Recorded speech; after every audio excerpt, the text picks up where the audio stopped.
Hey folks, Toki here with the Random Makers, and I would like to talk to you about Sill Gasket. So I'm working on my new shop here, well, new to me shop.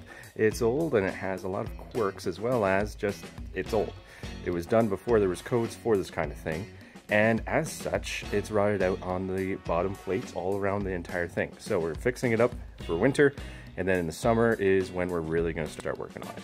This is Sill Gasket. This is a styrofoam layer. It's be a barrier between concrete and your wood. So, case in point. So I cleaned out underneath where there was wood. It was all rotted to hell, but there you can see some rot because there's nothing between this plate and the concrete.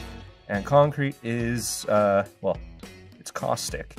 Even when it is solid, it will leach and dehydrate and rot wood. And then you'll get bugs in there and shit. So, this is, oh, that's a nail hole, but bugs. And there it is. There is a barrier between the concrete and the wood. I even put it on the side over here. Just so it doesn't rot out the side of this guy here. Everything from here down was rotten. So, replaced it all, made it a little better, and now ready to go. I think it was also rotting because the last guy buried the wall. So dug it out. Pretty sure there's going to be plenty of other things to show you guys that we fixed up.